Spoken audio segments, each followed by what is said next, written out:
নমস্কার, আমি শান্তনু নায়ক। আমি এয়ান আইটিআইতে ইলেকট্রিশিয়ান পদে সেকেন্ড ইয়ারে পড়ি। আমার সঙ্গে আমার এই দুই বন্ধু ক্লাসমেট, আমরা এই প্রজেক্টটা বানাচ্ছি সার্ভো ভোল্টেজ কন্ট্রোল স্টেবিলাইজার।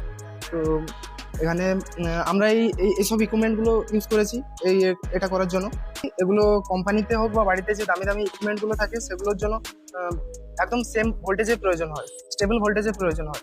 তো এগুলো যদি মানে ইনপুটে যদি বেশি ভোল্টেজ বা কম ভোল্টেজ ঢোকে তাহলে সেই ইকুইপমেন্টগুলো নষ্ট হয়ে যেতে পারে। তাই জন্য আমরা এই সার্ভো ভোল্টেজ কন্ট্রোল স্টেবিলাইজারটা বানাচ্ছি। তার সঙ্গে এই যে ইকুইপমেন্টগুলো আছে এগুলো এটা আমরা হাতেই বানিয়েছি, আমরা তিনজন। এই যে এখানে ওয়াইন্ডিং করেছি, তিনজন মিলে বানিয়েছি এটা। এখানেও এই সাধারণ ট্রান্সফর্মারের মতো এখানেও প্রাইমারি সাইড, সেকেন্ডারি সাইড আছে। আমরা এটা যে বানিয়েছি এটা 170 থেকে 270 ভোল্ট পর্যন্ত ইনপুট দিতে পারি। তো আমরা কনস্ট্যান্ট হচ্ছে 230 ভোল্ট পাবো একদম। প্রজেক্ট যেদিন শো হবে সেদিন হচ্ছে আমরা এগুলো রেডি করবো। এখনো কাজ চলছে, কাজ বাকি আছে।